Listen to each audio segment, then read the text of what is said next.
He said monogamy was a cage for the soul. So I said, sure, let's try freedom. 2 weeks later, he gave another woman a string-wrapped crystal and called it a spiritual engagement. Let me be clear. I didn't grow up dreaming about a polyamorous relationship.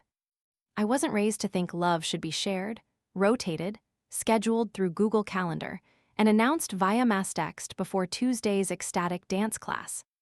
But when you're in love with a man who says things like, ownership is the death of intimacy, and you don't lose someone, you let them evolve away from you, you start to doubt your instincts.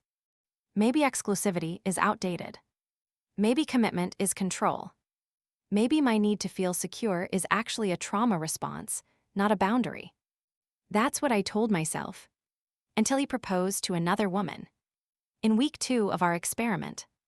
His name was Finn. Yes, like Finn the Freedom Seeker.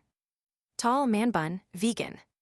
Built like a yoga instructor with the opinions of a philosopher who just read The Ethical Slut for the 5th time and decided it was scripture. I met him at a full moon cacao ceremony. He was reading Rumi out loud. Barefoot. I should have run. Instead, I smiled. You smell like sandalwood and entitlement, I joked. He grinned. You smell like sarcasm and unmet potential. We slept together that night. For the first 6 months, it felt cosmic. We had matching journals, did cold plunges and mirror gazing every morning. We whispered affirmations instead of arguments. I called him my soulmate. He called me his anchor in a world of false polarity. It sounds ridiculous now. But when you're in it, when a man looks at you like you are the spiritual evolution of every woman before you, you drink the Kool-Aid. You boil it for him. I was the cool girlfriend. The one who didn't get jealous. The one who could sit cross-legged on a floor full of incense and pretend I didn't care that the girl from his breathwork group was texting him heart emojis at midnight. Because love, I told myself, isn't possession. It's presence. But then came the conversation. We were lying on our shared meditation mat. He looked up at the ceiling and said, I've been reading a lot about relational expansion. I nodded because I'd been trained to never look alarmed when he used words like that. I think I want to explore other connections, he said. Sexually, I asked. Energetically, he said. Of course. I blinked. Tried to breathe. Tried not to sound like the jealous, small-minded, emotionally colonized woman I now feared I'd been all along. So polyamory. He winced at the word. More like soul freedom. He said it wasn't a breakup. He wanted to include me. He still loved me. He just wanted to open his heart to other frequencies. I told him I needed time. He said time was an illusion. I told him I wasn't sure I could handle it. He said that sounded like an inner blockage. And somehow, by the end of the conversation, I'd agreed. We'd do a 30-day, polyamorous trial. I even used those words. Like it was a gym membership. Like you could trial an existential rupture and cancel before the billing cycle hit. Week 1. He connected with a girl from his Tantra group. Her name was Indigo. She wore body glitter to breakfast. He said they'd only shared breath. I found one of her nose rings in our bed sheets.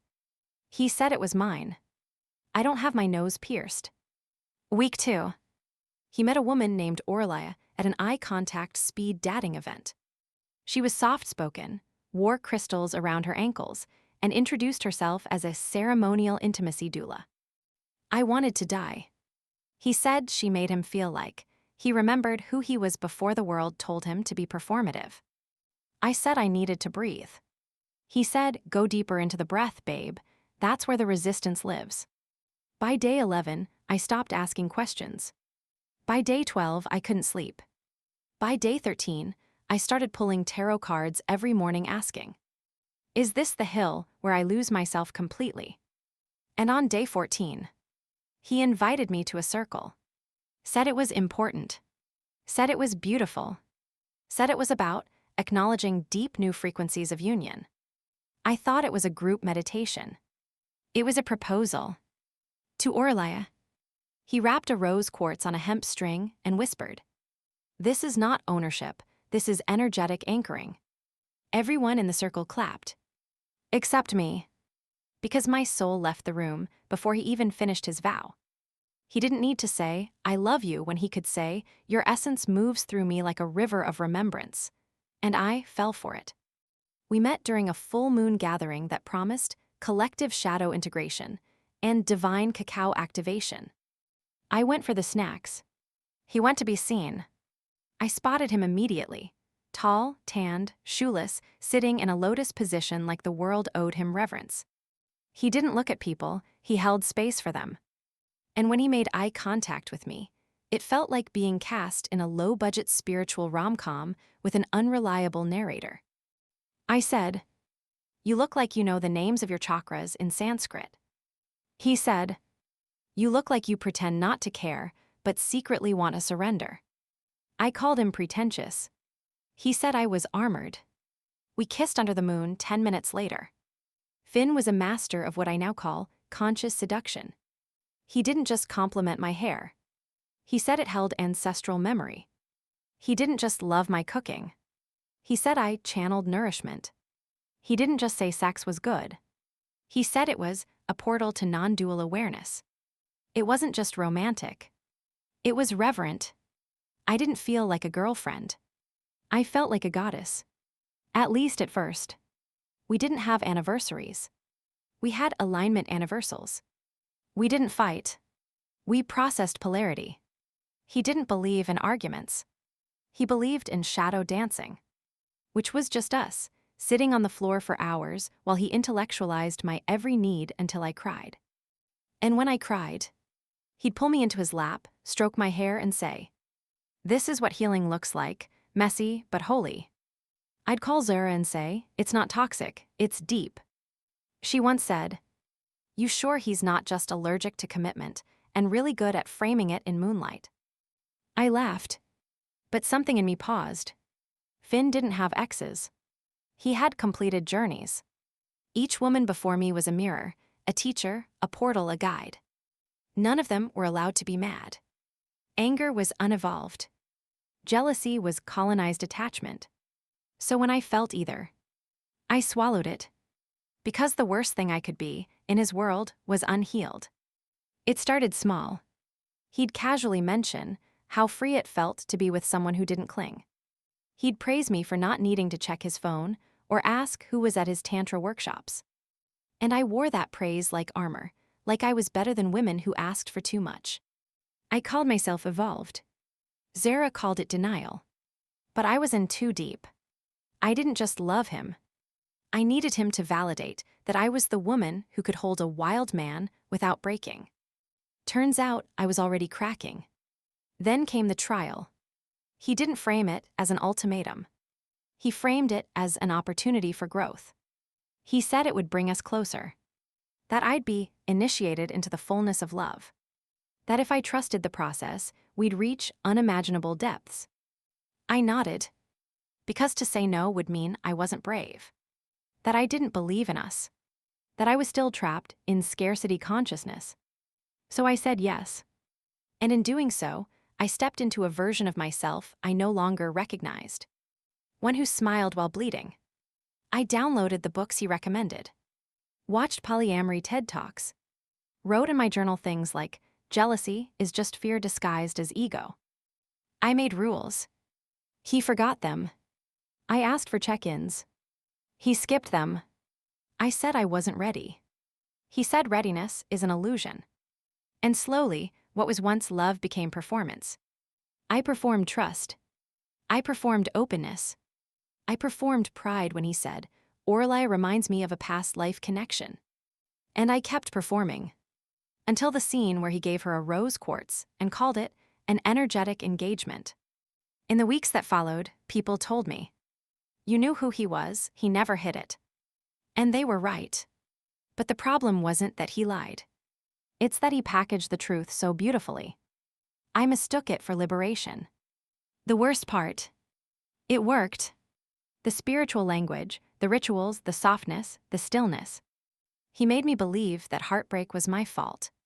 That if I felt pain, it was because I hadn't healed enough. That asking for consistency made me a colonial oppressor of his masculine expansion. So I said nothing. And when he proposed, to another woman in a candlelit circle full of people clapping for our mutual growth, I smiled and died inside. She cried in silence while people clapped. That was the moment she realized being evolved had turned into being erased. I remember everything about the ceremony. The incense, the bare feet, the way someone strummed a guitar with just 2 chords, like sadness on loop. And Finn kneeling before Aurelia, wrapping a hemp string with rose quartz around her wrist like it was some ancient rite. He didn't say, "Will you marry me?" He said, "I honor your energy as my mirror in this expansion." And she said, "I receive your anchoring." Everyone applauded. And me. I just sat there, frozen, clapping too. Because what else do you do when your boyfriend proposes in Sanskrit to someone named Aurelia, and you agreed to it? Technically.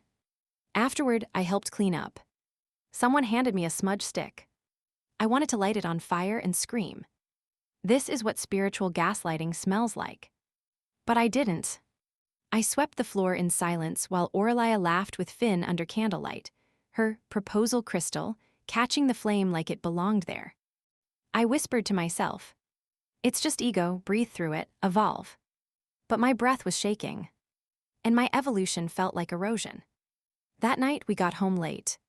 He opened the door for me like he hadn't just shifted my reality sideways. I curled up on the couch. He poured tea, sat across from me, didn't say a word for 2 whole minutes. Then finally, "You okay?" I nodded. Because of course I did. Because a yes meant I was still the woman he respected.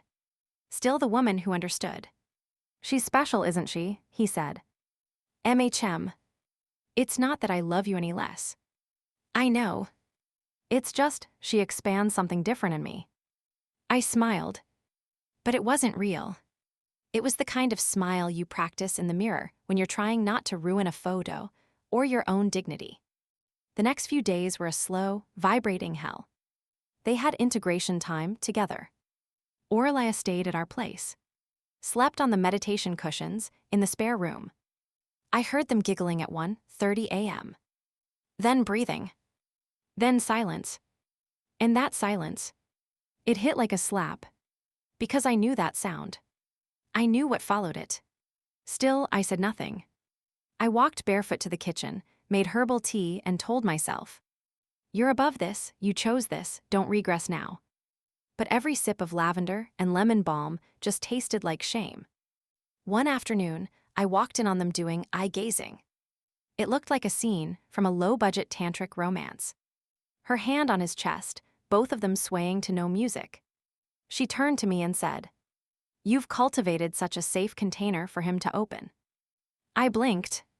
I didn't know if I wanted to cry or scream or puke. But I said, "Thanks," because I was still trying to be the one who gets it.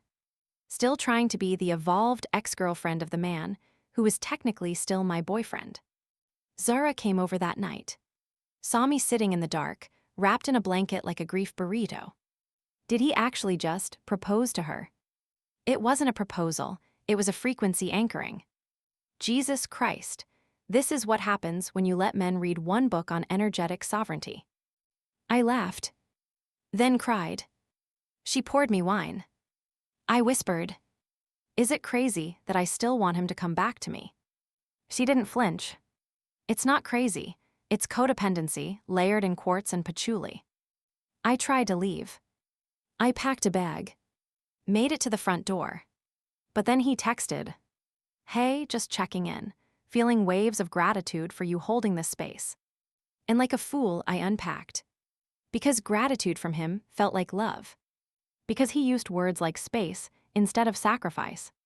Because I'd trained myself to think his awareness was more important than my pain. I started losing weight.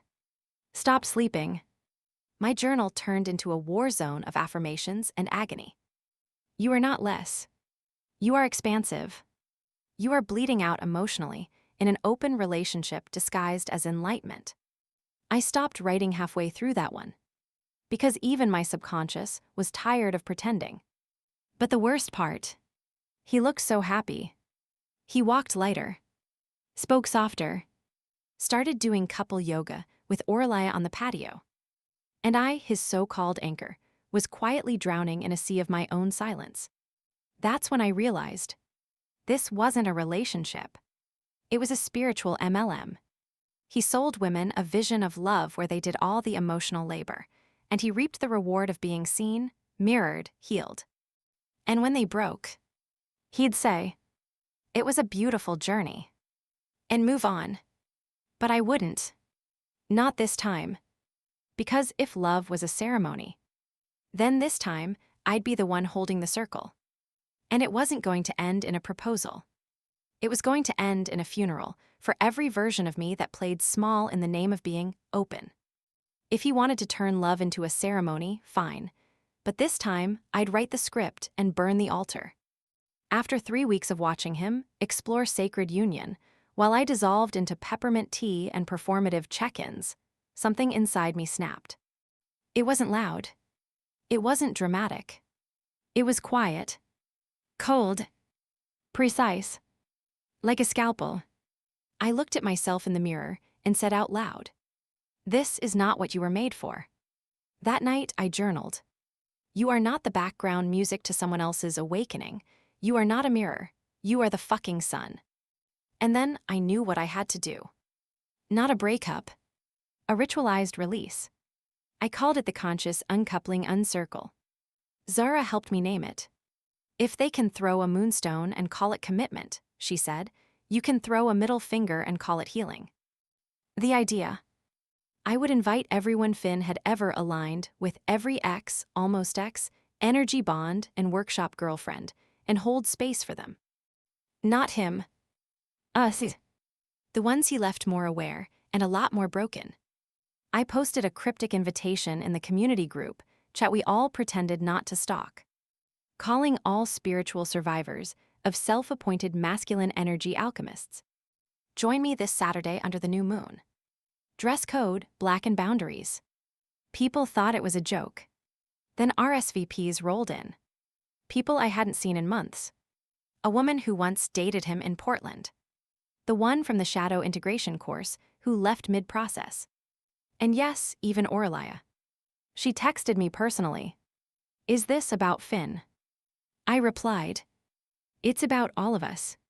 She didn't answer. But she showed up. The day of the ceremony, I cleaned the space like I was scrubbing off history. I laid out folding chairs in a circle. No pillows, no incense, no rose petals. Just intention. I put a single stone in the center, nothing spiritual, just a gray rock I found on the ground. I called it reality. Zara stood at the door, handing out slips of paper. They said, tonight we're not calling in anything, we're calling bullshit. Finn showed up. Of course he did. Wearing white linen and confusion. I thought this was about conscious closure. It is, I said, just not yours. He looked around at the women, so many women, sitting in stillness. Some angry. Some curious. Some just tired. Orlaya sat near the window. No makeup. No moonstones. Just her. Just real. I stood in the center. Thank you all for coming to this final expansion ceremony, I said.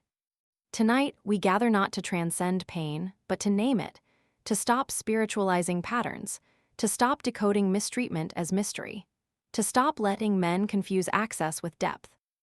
Zara clapped. Everyone else exhaled. We've been journals, mirrors, containers, and I think we're done being compost for someone else's growth. One by one, women stood up, shared stories, laughed, cried. Someone threw a deck of cards across the room. Someone else offered group shots of ceremonial mezcal. Finn tried to speak once. Orlaya gently said, "This isn't your mic tonight." He sat down. For once, he listened. The final act. I walked to the center, pulled a note from my back pocket. These were the vows Finn made to Orlaya. I read them aloud. I honor your soul's autonomy. I promise to never possess your evolution. I commit to showing up in vulnerability. I smiled. Then I lit the paper on fire, dropped it into a bowl, watched it turn to ash. I now return these to source, I said, with love and a polite middle finger. Everyone howled, even Orlia. Afterward, he followed me outside. You humiliated me. I turned. No, Finn, I revealed you. You just didn't like the lighting. I was honest the whole time. No, you were poetic, and you mistook that for integrity. He blinked. I still love you. I laughed. You don't know how. And I walked away. That night I slept. Deep. Dreamless. Safe. Not because I'd purged him, but because I'd finally chosen me. Publicly. Loudly.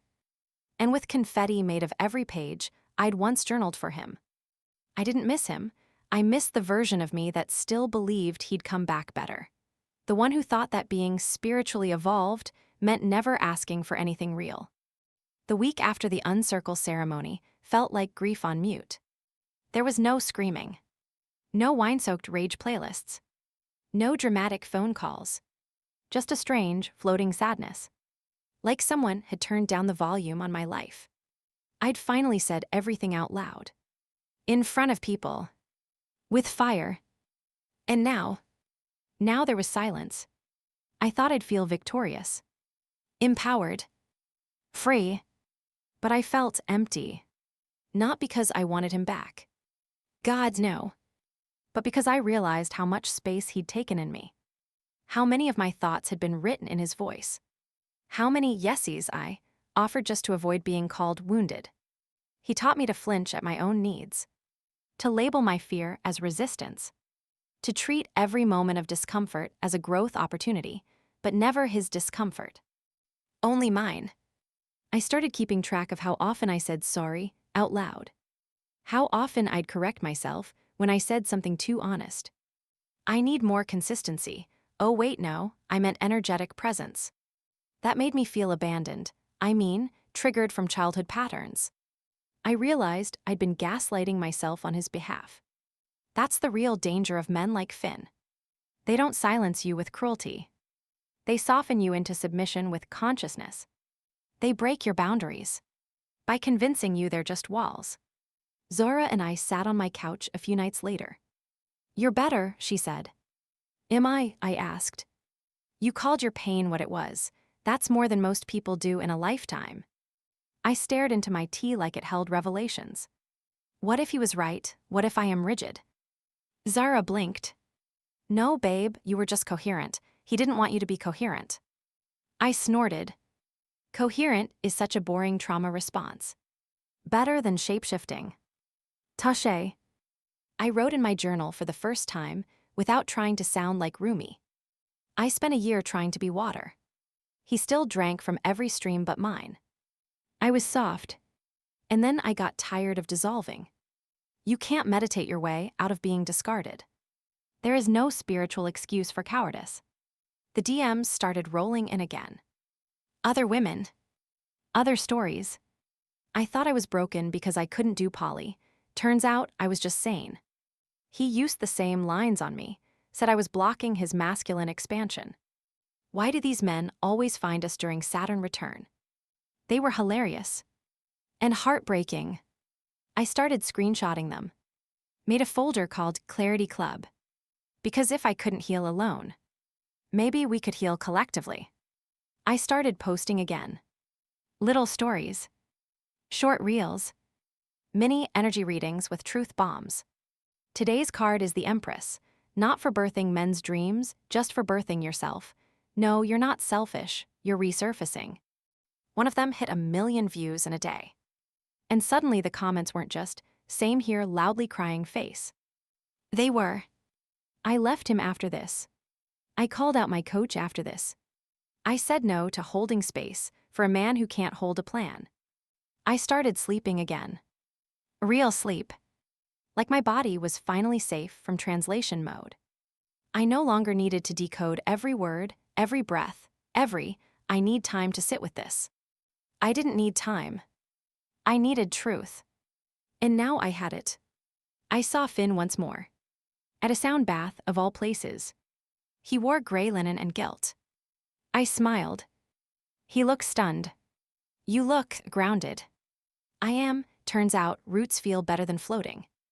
I wanted to say I'm sorry, not for expanding, but for the way I made you small. I nodded. Thank you, I'm not angry, I'm just done. He looked down. You're stronger than I gave you credit for. No, I said, I just stopped calling collapse a spiritual experience. We didn't hug. Didn't cry. Didn't promise to stay friends. Just left it in the air. Unresolved. Unpackaged. Unaligned. And it felt perfect. Because sometimes, the most evolved thing you can do is not explain. Not forgive. Not integrate. Just exit. Silently. And in full color. He thought the story would end with silence. Instead, it became a series. A movement. A mirror, and this time it was pointed at him. I didn't mean to go viral. I just recorded a video in my living room. No makeup. No incense. No glowing backdrop or ambient flute music. Just me, a cup of black coffee, and my truth. If you've ever been told you were too jealous, too closed, too unevolved for a man who called you his anchor, I made this for you. I paused. You're not broken. You're not afraid of love. You just saw through the man who used expansion as a cover for entitlement. Then I held up a candle. This is the last flame I ever light for someone who couldn't hold me without needing a mirror. I blew it out. End scene. 2 million views. By morning, my phone buzzed so hard I thought it would vibrate through the counter. The comments. A war zone. A confessional. A TED Talk waiting to happen. I was Aurelia. I dated this exact man, different city, same necklace. He told me love was like air, I choked. Thank you, I thought I was crazy. So I made another. And another. I called the series Decolonizing Conscious Men. Because yes, he was elevated. But only just enough to float above accountability. I told the story in 7 parts, one for each chakra he claimed I was blocking. And women came running. Therapists. Coaches. Yoga teachers. Moms of 2 who hadn't meditated in a year, but suddenly remembered the guy who said, if you really loved me, you wouldn't need to ask. Zara helped me launch a workshop. Energetic Boundaries 101, when sacred men are actually just scared. We sold out in 3 hours. Someone made merch. A black hoodie that read, it's not polyamory, it's just another exit plan. On the front, I left the circle. On the back, Finn's face was not on it. But it didn't need to be. He messaged me. Of course he did. I feel like you're weaponizing your voice. I replied, no, I'm claiming it. You're just uncomfortable now that it's louder than your poetry. People are laughing at me. No, Finn, they're finally seeing you. That's different. He blocked me. And then unblocked me. 3 days later. Just to view the next video, I guess. I ran into Aurelia in a tea shop. She wore sunglasses indoors. The universal sign of regret with highlighter on top. She approached me. I didn't know how much of it was real. I sipped my lavender latte. It was all real, that's what makes it manipulative. She nodded. I thought I was the chosen one. So did I. Pause. Then she asked, do you hate me? No, I just finally like me more than the version of me that needed him. We left it at that. No hug. No follow. Just recognition. Sometimes that's the deepest kind of closure. Not forgiveness. Not revenge. Just resonance. By the end of the month, I had a podcast deal. First episode. When they say freedom, but mean you'll do the emotional labor. Opening line. This story isn't about hate, it's about clarity. And if you're scared to be the difficult woman, consider that maybe difficult just means you stopped letting grown men play guru in your nervous system. I now sleep like a rock. I still pull cards, but never for men. Only for decisions. And only after I already know the answer. Because I trust myself now. Not the universe. Not the flow. Not his playlist. Me. And that's the most sacred ceremony of all. I used to think being the evolved woman meant letting go without asking why. Now I know being evolved means never letting anyone make you feel small in the name of something bigger. I've stopped calling it heartbreak. It wasn't a break. It was an awakening. But not the kind he would ever write about in his journal. Not the kind you frame with crystals or smudge away with sage. It was a rude, raw, necessary unraveling. The kind that strips you back to your bones and asks, who are you when there's no one left to please? And finally, I had an answer. I'm not his mirror. Not his safe container. Not the woman who will smile through betrayal because she's read The Untethered Soul too many times. I'm not soft for sport. Not patient for praise. Not spiritual because it keeps me quiet. I'm clear. And that's more dangerous than any open heart he ever claimed to hold. You know what love looks like now? Not someone handing me a rock and saying it means we're bonded. Love is someone who knows how to show up without script. Without incense. Without a philosophical monologue about how desire is impermanent. Love is not breathwork. It's action. And I no longer mistake the absence of conflict for the presence of care. Sometimes I still think about the circle. That room. That moment. I don't feel rage anymore. Or sadness. I feel solid. Because I turned that fire inward. And instead of letting it burn me down, I used it to burn off every version of me that thought I had to earn worthiness through performance. There's a kind of healing that doesn't happen in private. That demands to be witnessed. That says, I'm not ashamed anymore. I believed in something. I got hurt. I spoke up. And I didn't shrink to make you comfortable with what you did. That's the kind of healing I live in now. Finn won't ever understand that. He'll keep calling his chaos alchemy. He'll keep meeting women at breathwork intensives and calling it fate. And eventually, one of them will know better. Because women like me are talking now. Loudly. Clearly. Without fear of being called rigid, jealous, or not in flow. We are the current now. I don't know where he is. I don't check. He doesn't matter. Because I'm not circling anymore. I'm spiraling forward. And if one day I love again, it will be rooted. It will be chosen. It will be clean. Not curated. Not energetically aligned. Just honest. If you're reading this and thinking, shit, I think I dated Finn too. You did. We all did. They're everywhere. But now, so are we. The women who stop clapping. The women who name things. The women who walk out of sacred circles and into their own damn center. No more goddess roles. No more holding space for emotional toddlers. Only truth. Only fire. Only us. Subscribe to my Mia's Stories YouTube channel for raw, emotional stories and authentic insights that encourage healing, growth, and understanding. Don't forget to be part of a supportive space where stories inspire and lessons resonate. What do you think about this story? Let us know in the comments. Your opinion truly matters to us, and we're here for you.